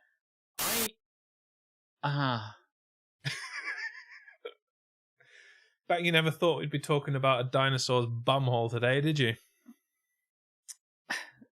Hannah, I'm kind of glad she's not here to hear the... I'll tell her all about it next time I see her. Absolutely. She's got to know this stuff. So that was our very important science. I hope you paid attention. So sciencey. You may now go spread the word of the cloaca. Ow. Plonk. That was my finger. You're right, what did you do? I actually scraped it on the metal and grazed myself a little. I'll be fine. That's something I was going to say, but I'm trying to remember what it was. It's so bamboozled by the cloaca that it's completely escaped Just his listen, mind. I've always been bamboozled by the cloaca. I didn't even know that there were things that were, a catch-all hole. A catch-all hole. It sounds really efficient to me. Sound like that. Yeah. No messing. Just do it Straight all from in the one cloaca. thing. Yeah, I mean, that's evolution at its finest, really, isn't it, when you think about it? We've regressed. We have. We've gone backwards. Yeah.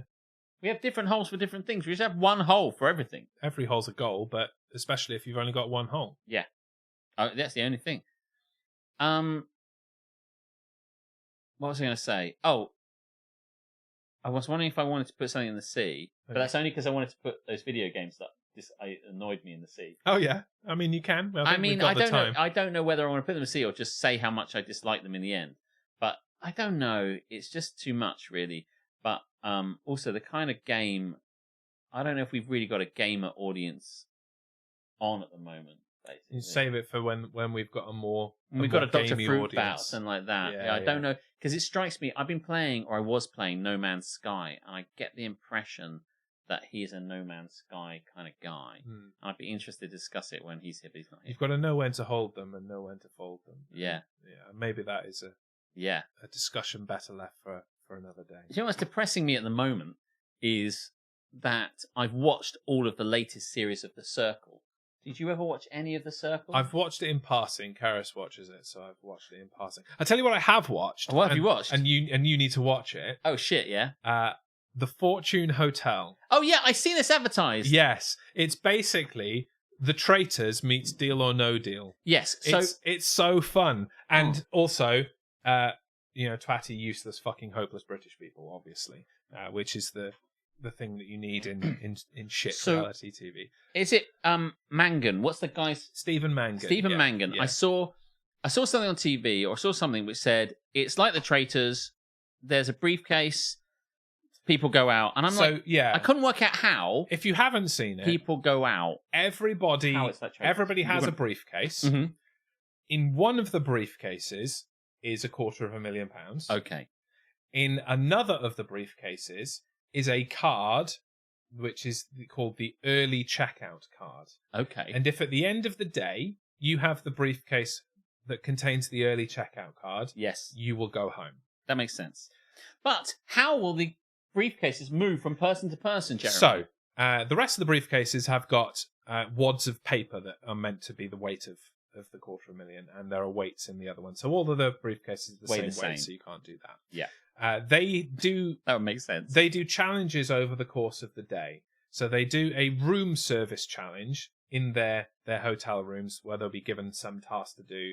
The person who... Do they have to remain in their room? Or are they mixing with people and stuff? They do get to mix, but for this challenge, they're in their rooms. I have to watch this. The person or the group, they're in pairs. The pair that win that challenge can swap their briefcase with whoever they want, or they can take a peek in somebody's briefcase. So that is one method by which you can swap. I can say, can you ever find a way of looking in your own one and go, shit, you get to look. You know what's in. Oh, yours. you know what's in yours. You know what is in your own. Right, that's the crucial bit of it. Okay, yeah. So you can open it. It's like, oh shit, I'm going home. Yeah, I've got to offload this briefcase somehow. Correct. Yes. And then the second challenge is a kind of a more traditional reality TV challenge, like a Traitors challenge or a Survivor challenge, and that will create a pecking order. Yes. For the swaps that can take place at the end of the day. And at the end of the day, they meet in the hotel bar. Mm-hmm. Nice. The team who performed the worst will choose to swap first. So they can swap their case with someone, or they can keep the case that they've got. And then it moves up to the team who did the best. And so the advantage is to go last because you can get the money. If you know where the money is, you can swap that one. Or if you have the checkout card, you can swap it with someone and send them home. Just because I'm a little bit confused, but I sense you're going to clear this up. If I've got it, is it in my interest to do the best in the task? Yes. So that I can then... So if you have the early checkout card... Yes. And you win the challenge, you basically get to decide the pair that goes home, because you wait until the end and then you swap it with the... And I can then go, I'm the last, or I did the best, or I'm one of the best, so I'll be like... I've made a decision. I'm going to swap my case with this Ed and Ed and Falula. Yeah. And then they'll go home.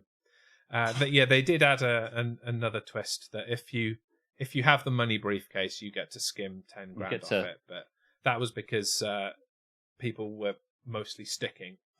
Like it became very clear that the best strategy that you could have would be to neither have the money or the card, and to just float in the middle. Yes. And they realize that. I'm like, right, we need to incentivize going for the money and swapping a bit. And so they Yeah, because I was going to say that in my head, that's the thing. If you are neither one of these... It seemed to develop a little bit as they played the game. I'm like, people are just holding on to their own briefcases. And yeah. It got really messy after the first week. There were 4 episodes last week. Is this on BBC iPlayer? It's ITV, so it's on ITVX. Oh yeah, I think I should have known that because I think I saw the. Yeah, so it is free to watch in the UK. So there should be a new episode. New episode today. Oh, Aletha will love it. Mm. No, it's a social deduction game. She just said, "This is amazing." I know you didn't hear because she's off mic, but she said how much she liked it. Yeah, she would like us to end the show right now so we can all watch it together. We can watch the Fortune Hotel. She wants to watch the first season. I think that's what she's saying. Yeah. Is there just one season? Yeah, there's just one season. Alethea. Yes, Alethea. You don't need to just one clarify. season. Monday to Thursday this week, and that's it. You think? Yeah, it does seem like it has Aletha written all over it. Like an 8-episode kind of thing would make that work. Yeah. So there you go. That's what I'll be watching this week. Is the Fortune Hotel. And I really want to come up with. Or I know we were talking about Task Bastard when I was still streaming, and I was like, I really want to come up with something. But I really think if we could just come up with something, I would definitely do it on Twitch. If we could come up with something we could do on Twitch, it would be really good to do. But Circle Season 6 was really good. We really enjoyed it, and actually, it's one of those things that when it's on, Aletha and I will love to watch, and that will be our evenings, and it really draws us in, and we really feel we know the guys, and we're loving spending time with those people. And then, like 8 episodes later, it's gone. So it's just like a lovely time for a little bit, like a holiday, and now it's over, and I'm kind of like, want more, but like you don't get more, and I don't know. I mean, you could watch the many variations of the circle from other countries. That's true. There is always more circle. That's true. Maybe I should do that. In other languages. Well, yeah, but there's plenty of English-speaking countries. Like, I think I might have to. But I mean, here's the thing: that we watched Maths, the most recent series of Maths, but I don't know that I really want to ever watch that again. I kind of think it's too long and too cringy. I can't. I mean, if you think that the British one was long, then you should watch the Australian one because it was like 3 times the length of the British one. It ran for like, Harmstone will tell me the exact number, but I'm pretty sure it was like 86 episodes or some nonsense like that. I got the kind of feeling that after a while of watching the latest Maths, and I was like, this is interesting, this is interesting, this is interesting. This is kind of as if we still watching this? Oh my god! And I just don't think I can. The numbers seem a lot closer than I realised. 38. No, see, that's my. I'm just like, I've got to get out of it. I've got to stop. Oh, I'm thinking of MasterChef, which stopped at 83. Right? Yeah. Fuck me. 83. Are there that many things to cook? Fucking hell. 83. Yeah. How many times can there be like, pretending that what they've cooked isn't as good as it is, or something like that? You know, I saw a Key and Peele sketch where like they're kind of like. They're like looking really angrily at the dish, and he's like, "That you cook this?" And he's like, "Yes, chef." And he's like, "Well, you should be very proud of cooking something so incredibly inedible." And he's like, "Oh," and it's like, "For human consumption, only a higher life form could enjoy something so wonderful." And it keeps finding like, and like the guy's just like, yes, chef. So did you like it? And he's like, "You want to pack your bags and get out of here. Because I don't want you in here, because you should be in the finest restaurant." And it keeps changing the music, goes thump, thump, thump, thump, thump, thump. And he's like, and it goes, doo, doo, doo, doo, doo, like kind of like keeps changing the music. And it just keeps going back and forth. He's like, "I'm sorry, chef, do you like it? I'm not clear."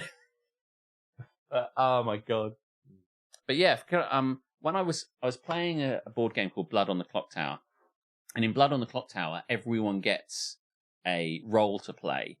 And it's obviously a bit like Werewolf. I say you probably don't know it. I might be going out there and you don't know Blood on the Clock Tower. But Blood on the Clock Tower is a bit like The Traitors, and it's a bit like Social Deduction, and it's a bit like Werewolf of Miller's Miller's Hollow. And but in lots of those things, it's like The Traitors, you get 3 bad guys and everyone else is just nobodies. But in Blood on the Clock Tower, everyone has a role, a thing, a special kind of aspect to mix it up. And I think it would be quite interesting to do that as a show, because I think that the concept of traitors could be zhuzhed up a little bit if they had other people had things. You were considering doing like a circle-esque. Yeah. Thing. Yeah, and I think that's probably the best thing to do. I wanted to come up an avatar thing where everyone creates an avatar, and it could be like, when people and Captain Sora did it for a while, had a VTuber. VTuber. Everyone creates a thing, and like, I don't know if you can change your voice. It'd be amazing. You could use It'd be a bit like the Masked Singer, but like Masked Singer meets the Circle on Twitch. And yeah, and then people are kind of like, so then you make this fake person, so it doesn't have to in the Circle. You have to be like yourself or another human. But in the one we would be doing, you could be like a robot or a dinosaur or a kind of fucking anything, or a person. Knowing what I know about dinosaurs after today, I would probably be a dinosaur. Yeah, 100%. Yeah, and then like, so in that way, it'd be a bit like the Masked Singer, because everyone go, oh, I love the Black Swan, or I love the Russian doll. So like that sort of concept, but yeah, and they have different things they have to do every week.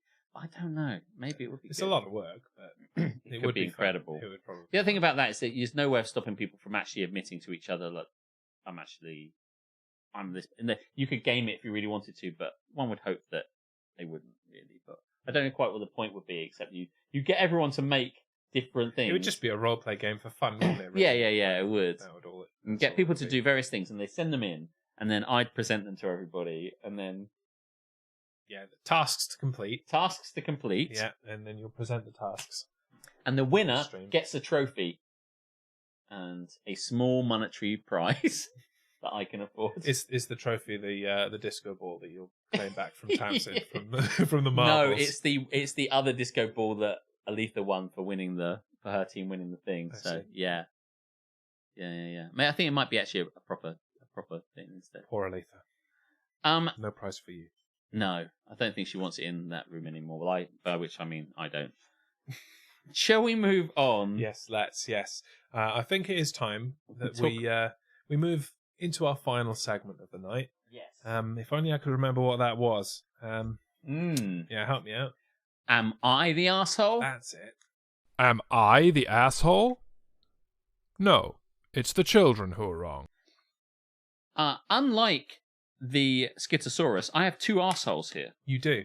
Yes. I've got one. You can do both. You can choose one. It's whatever, really.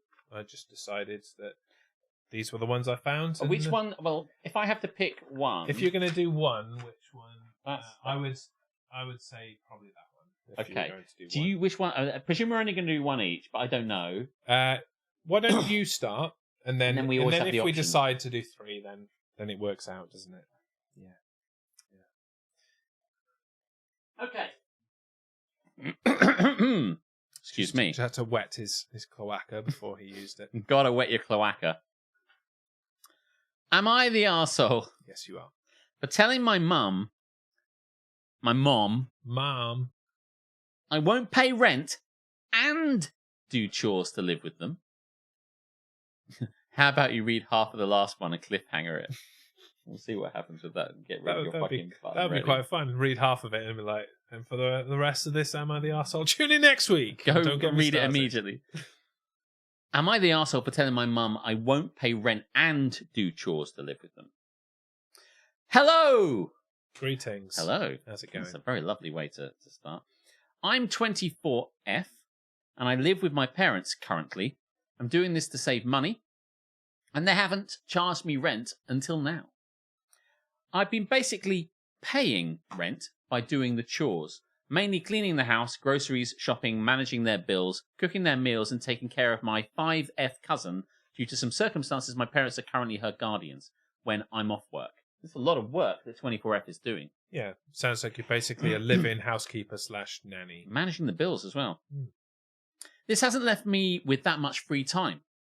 However, it's been, in fact, helping me save money, so I've been more than happy with the arrangement. Recently, however, my parents have asked me to start paying rent. I asked them if everything was okay and if they're struggling, but they've told me that's not the case, and they just feel like I should contribute more since they've been letting me stay with them for free after finishing college. I'm not going to lie, I was a bit bumped. But the rent they wanted from me was still way better deal than anything else I would find somewhere else, so I accepted. A few hours ago, however, my mum confronted me about how I've been slacking off on my chores after I told her I can't take care of my cousin since I have plans with some friends. She said they tried to be understanding, but this can't keep going on, and I asked her what she meant. Since the deal was that... excuse me. Since the deal was that me doing chores was going to be how I pay rent, now that I'm actually paying rent, I'll stop doing them. And I thought that was obvious. Seems reasonable, yeah. Yeah, because that was the way I was paying before. Now you're asking me to actually pay. I don't do that thing anymore. I was doing jobs in lieu of rent. I'm paying rent, so I won't do the jobs. So we'll all do the chores now. We'll all, you will now chip in now.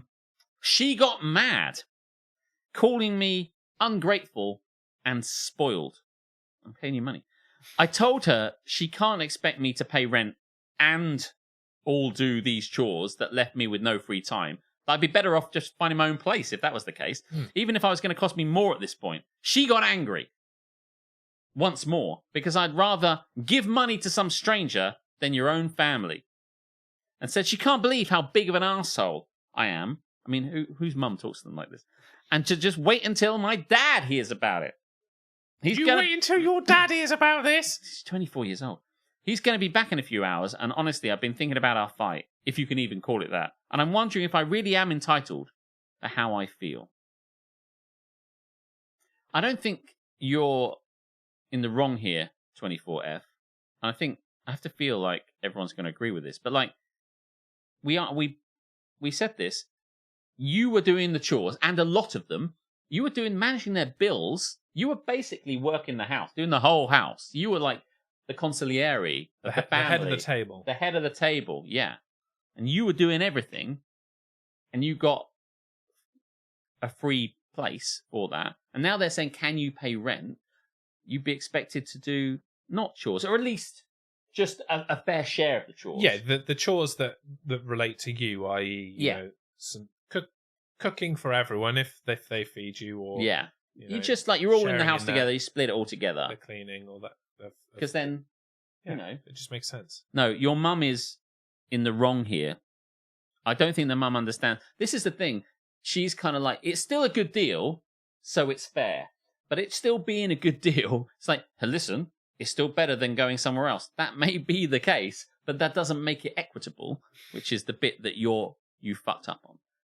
Yeah, I can't believe you're going to give money to some stranger, but that stranger isn't going to make me clean their house. No. That's the point. I think put quite a fine point upon that. I don't have to babysit my landlord's child. Yeah.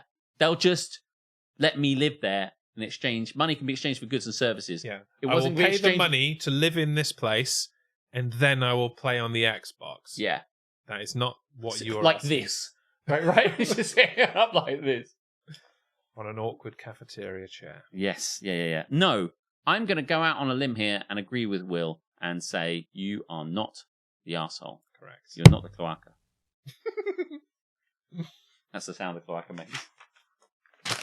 Happy little giggle there, Jeremy. Only a good cloaca. I enjoyed it. Yeah. Yes, that tickled me, if that wasn't obvious. Tickled you right in the cloaca. Throw that over there. Oh man, shit. That bounced right off the fucking... Oh man. Did that go in? If that bin... The bin's closed, but that bounced straight off the top. Fuck me. I mean, you should be recycling it anyways. Yeah, that's a good point. Yeah. Now, I know you said that you were glad that your niece Hannah wasn't here for the cloacaing, but she really should be here for this one, I think.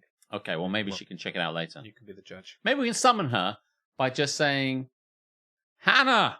Hannah! Hannah! I mean, I probably shouldn't, because Karis probably got this on the TV and I'll wake my own child up. But, okay. You can carry on. Different Hannah! Go back to sleep. Carry on, sorry. Okay. Am I the arsehole? Yes. For not buying my wife a horse?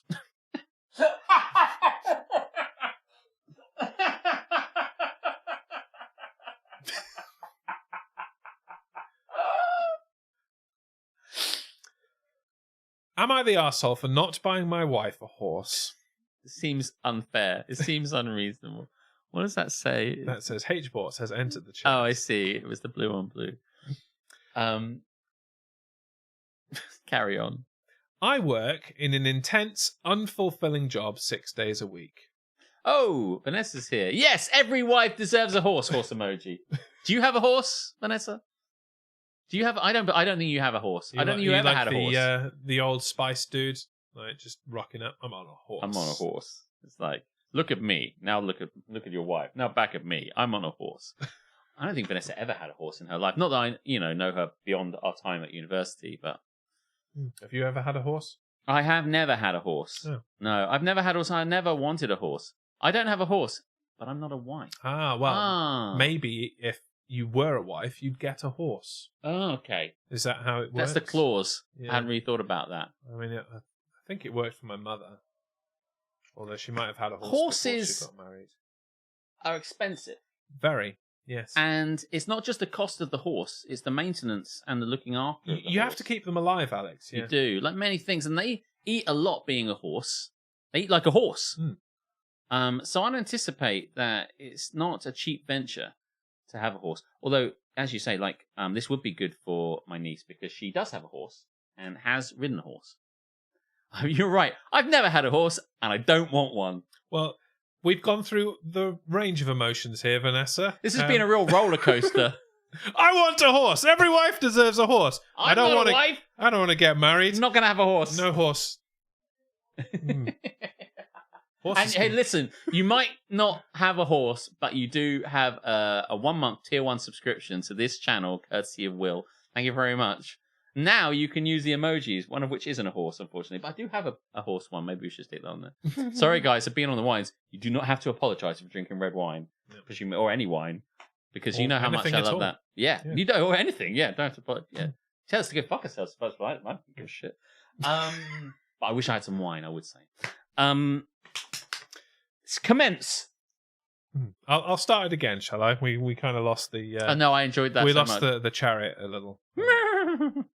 I work in an intense, unfulfilling job 6 days a week. Fucking hell. My wife has not had a paying job since we got engaged 16 years ago. So, oh shit, man! This person, this guy is working in an intense. What was the word? Shit. Unfulfilling. Basically, shit. Yeah. Shit job. 6 days a week. 6 days a week. Fucking Beatles. 6 days? Oh, God. And his wife has not had a job in the 16 years they've been married. They were engaged 16 years ago. It does not mention how soon after that they got married. Right. Basically, since they became serious in any kind of serious way. Yes. Yeah. She hasn't had a job. No.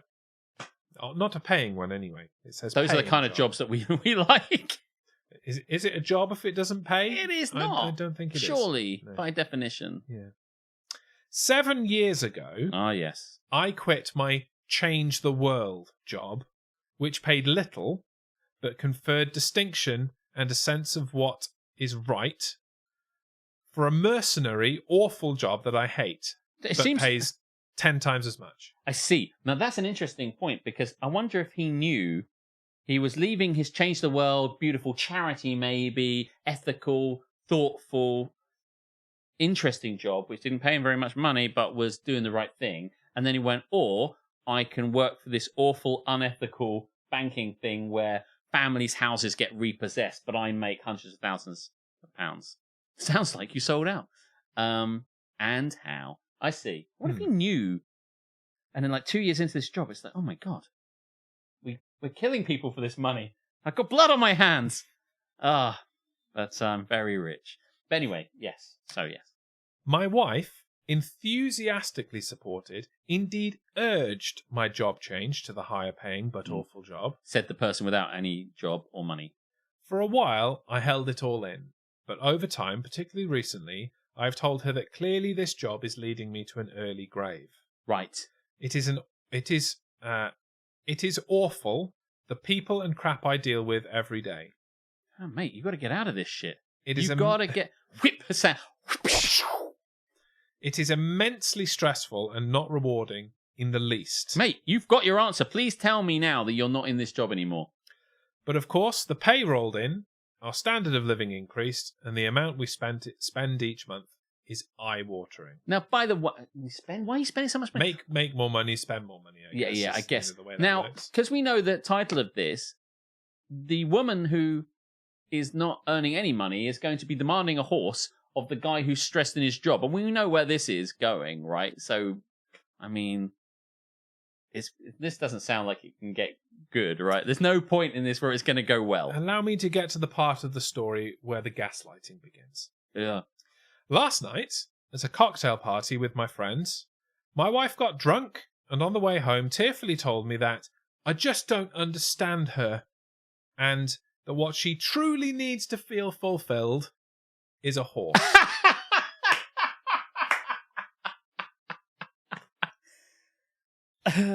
There's one thing holding me back in life. A job? No. Some kind of purpose? No, that's not it. Just a thing. Just maybe an animal, a pet, a cat. Just a little bigger thing. than a cat. Oh, a dog. Bigger than a dog. An elephant. Smaller than an elephant. You can just fucking tell me, man. A daegu? That'll be the daegu. She's a teaching assistant. No, she's not, Will. She hasn't got a job. You understand? Maybe she's a volunteer teaching assistant. Oh, maybe. And it's not a job, it's a volunteer role. Hmm. Yeah, what she truly needs to feel fulfilled is a horse. Stop. Yeah. I mean, I think the phrasing needs some work, in case we get down to Rule 1 territory. Yeah. Yeah. We know many people with horses. All right. So do I. Don't show off. I know people with horses too. After a few questions where she kept replying that this horse or that wasn't good enough for her, our discussion devolved into shouting. This horse, after some question, we didn't get to like why you need one on how much it's it's a very cost. specific horse she wants as well. Not only does she want a horse, but she wants Desert Orchid or Get the Fuck Out. Red rum. I view this as a pretty simple thing. I want to go back to a job I like someday. I'd like to reduce our spending so I don't need to work until I'm 80 years old. My son wants to visit Madagascar. My point is that people's wants, practical, i.e. not working until I'm 80 in an awful job, or impractical, visiting Madagascar, are often placed aside. Also, FYI, mate, I don't have any hobbies, so it's not like I'm spending money on cars or something. No, and you then don't have telling her time that for she hobbies. can't. You don't. Sorry, I can't. But you don't have time for hobbies because you're working all the time. But even if you did have like a car or something, you should be spending this money on you. You should. You should have a fucking sexy fast car. You should definitely have a Listen, what's the point of working for a massive sellout, cunty, unethical, expensive place if you're not fucking slapping your big Porsche dick around the place? I think I got the answer. 100% would be doing this. You take this money that you've earned in this soul-destroying job, and you buy a Ferrari. And when she says, "Where's my horse?" you point at the badge on the front of the fucking car. There's your horse. Oh, and there's another 380 under the bonnet. Under the hood. P.S. We're splitting up because you're obviously the worst. Drives off really fast. Drives really fast. Middle finger behind him. Yeah, 100%. I hope that's what happens. I should add, we live in the suburbs of a big city. We do not have a backyard where the horse can graze. The horse won't be in the backyard. Yeah, horses are not kept in the backyard, mate. No, you spoke to your horse-keeping friends and they didn't tell you Horse 101? I won't be living with you, mate. It needs to be separate in a stable. Never trust a horse person. Where does one put the horse? Is it in the spare room? Where does the horse live? Does it need its own bedroom? Just wander like the... Can it share with the children? How does that work? It wanders like the New Forest. Just around people's houses. And it just eats what's on the floor. Oh my God. She wouldn't care if that's what it did, as long as she's got a horse. Who thinks that? Oh no. Like, when I would just like something like a PS5. Do you know what I mean? I don't ask for much. What I really need to be fulfilled. Little things. I don't need much. But like, stop. Anyway. I should add that we live in the suburbs of a big city. We do not have a backyard where a horse can graze. We would need to buy a special breed of horse that she demands for tens of thousands of dollars, pay for feed, mate, you don't need to list all this stuff. We know, but that was what we led with. It's expensive as fuck to have a horse. Yeah. Yeah. What's worse in this situation is she's not just opting for an entry level or a medium level horse expense. She's gone She wants all like out. a fucking unicorn or something. Yeah. I wish he'd have said like the type of horse now. Yeah. Maybe it's in the comments. This thing is a fucking thoroughbred that's going to be raced and shit. I mean, it should pay for itself. For hundreds of thousands of dollars, it better be a fucking thoroughbred. It better do the fucking dishes for all I care. Hundreds of thousands of pounds on a fucking animal. Yeah. Yeah. We're talking hundreds of thousands of dollars. It's got to be raceable. Another stone in my backpack. Basically guaranteeing that I will never be able to do anything else. You know the answer. Why are you providing us with all this wonderful stuff? You're justifying it and you're explaining it. So why are you still here? Yeah, allow me to TLDR all of this and just change your title. Would I be the arsehole for telling my wife to fuck right off? Yeah, and the answer is no. Because, like, why have you... You're obviously not stupid, and you're obviously verbose enough to explain all this, and you're obviously clued up enough to know that you left a happy job for a bad one. You keep telling us relentlessly how this is stressing you out and you hate it. You have to work till late and it's terrible. I have to work 6 days a week. And you know all this stuff. Why have you told us all this stuff? No. I think sometimes you get kind of caught up in your own shitty bubble, and you just you need to check that this isn't just how everyone is. No. That life isn't like this. I want to read this one on... Allow me to reassure you. Allow us to reassure you. Yes, please. This is not a typical life. No. And you need to sort this out immediately. Go back to your fun-loving life. On your own, may I add. Just take your kid. Was it son? Was it son that wanted to go to... Yeah. My son wants to visit Madagascar. Do it tomorrow. Go right now. Go and live in Madagascar. Take your money. Just go and stay there. Ride horses. Years. Rent them temporarily. Don't buy one. You can go on them for an hour or so. Take a selfie on a really fucking expensive horse and send it to your wife. How does it end? I feel you're near the end. We are near the end, yes. Uh-huh. I view this as her saying, in so many terms, well, I want to be fulfilled, but I don't give a shit about your stress and fulfillment. Correct. I mean, she never does. She could have had her own job. It's been 16 years. Yeah, if you want a horse, go and get a job of any kind that will pay solely for the horse while your husband pays for everything else. You could just do one thing with only, eating all that stuff and like that. And he could get a different job, which is just providing, like paying the bills, keeping the lights on, and you have a horse job. Maybe working at the stables. No, because a long time ago, at the beginning of this relationship, he set a precedent which she understood, which was, I pay for everything, you don't have to do anything. And maybe at the point you went something like, oh, I don't really have a job at the moment, I'm between jobs. And he's like, that's okay. And then you went out for a year. Enough, you don't need to. And then like a couple of years in, they were still, I feel really awkward because I'm still kind of like, you're paying for everything. He's like, no, I love you, don't worry about it. And then that went on, and then that went on, and then that went on, and it never ever changed. And then all of a sudden she wants a fucking horse. Yeah. No, you ain't getting one. I'll go to Madagascar and find you a zebra, and you still can't have it. Do they have them in there? I would imagine. It's Africa. They're in the film. Yeah. There you go. There's also penguins in it, though, so I'm not fully sure if it's it's credibility. They're penguins in Madagascar. And they talk as well. They do. Yeah. Yeah. Okay. It's Madagascar with the seagulls that go mine? No, it's not. No, that's Finding Nemo. Oh, yes. Such as it is, I've never seen either film. So, I mean, anyway. I've seen Finding Nemo. Oh, and I've seen Madagascar. I've seen both Finding Nemo and Madagascar. I've seen neither. Check me the fuck out. Yes. That makes me superior. Am I the arsehole for not rushing to buy her a horse? No. You wouldn't be the arsehole for not going slowly to buy her a horse, to be honest. I don't think the speed of your not buying a horse is really the thing in question here. The issue here is how fast you can get out of the relationship. And if you could get out of the relationship if you had a horse, by getting on the horse, you could gallop out of that relationship. You could ride away into the sunset, firing a fucking gun into the air. Yeehaw!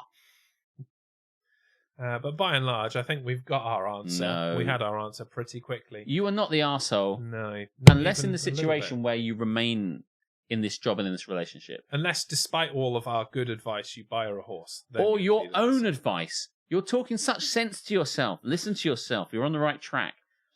Not a horse track, should add. But definitely get a job you love and go to Madagascar.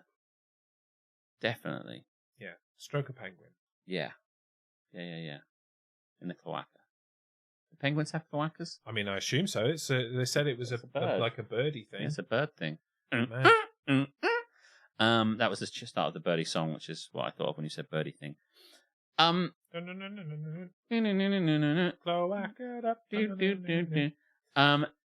going to be looking at all animals, wondering if they have separate pee and poo holes or whether they've got a cloaca. Ask them nicely, otherwise you'll be staring at them over dinner. I know what he's thinking. He's looking at me like, do I have a quack? We all see it. We all see it. Do you want... or am I the cloaca? No. No. You're just a bumhole. Maybe we should save this. I think so. I think... We've come up on 10. Yeah, I think we can't get much better than horse, really. Yes, I think that was great. And I think this has been enjoyable. Plus, I want to go and find something to eat because I haven't eaten anything. Yeah. And you've got Fortune Hotel to watch, so... Yes, yeah. I can only presume right now that Aletha is teeing that shit up on ITV Plus or ITV4 or ITV Online. X. ITVX. Yeah, I warn you, ITVX. and all of you out there as you rush to watch the Fortune Hotel, ITVX doesn't work properly, and prepare to have to persevere. You're going to love it, Alex. But, yes, you will love it. If you love The Traitors, you'll love the Fortune Hotel. I saw it, as it were, I saw it on an advert for it, and I thought to myself, I don't know quite how that works. I probably should watch it. ITV is the worst one. Is this that fucking social dead thing? Not watching anything on there. You are. You're watching this. Aletha's not on board, guys. I didn't expect to love it as much as I did. This might be the one that gets Aletha over the line. I think so. Yeah. I mean, the problem Aletha often has with the social deduction is there's no real way of knowing. There are very concrete ways of knowing who has the money and things like that. You can look in someone else's case. There are points where you get to look in other people's cases and you then know you where could the money lie. is, and you just trace the money. And you just go like, so it isn't. Bob's got the money. It isn't so much social deduction as it is like a giant cup game. Oh yeah. Follow the ball. Where's the ball? Where's the money? Which briefcase has the money? Oh fuck! I got the wrong one. I'm gone. Okay, you're gonna love it. I think we should do this thing around Folkestone one day, and everyone has and it just keeps getting swapped around. It's such an easy game to play. Like you could absolutely play it amongst your friends. Everyone has a backpack. Yeah. We'll do it one sunny day. The bigger issue is that despite and at the end of the day, one of those bags explodes. The bigger issue is that despite there being no way of knowing, people make up reasons that they know, tricking not only people around them but also themselves. There's none of that. There's no. The game works differently because there is a tangible thing that they're following. So give it a go. Well, we're going to go, and we're going to be back next week, barring illness or anything else. So thanks very much for joining us, and stick it up your cloaca. Yeah. I'm wondering if you can think of. Is there a bank? Oh shit! Is it? I was about to say, is it bank holiday next week? But I thought, no, we're not quite at the end of it, are we?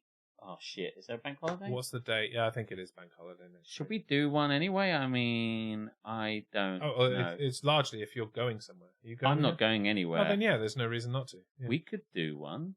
Yeah. We could do one. We could even. I was going to say we could have some drinks, but that's not how the Monday bit works because you've got to work on the next day. Let's go drink down the harbour. That does sound much more fun. Well, we'll probably be here next week and see what happens. You'll just be a bit drunk. Yes. Yeah. Cloacas, horses, and drunks. Oh my.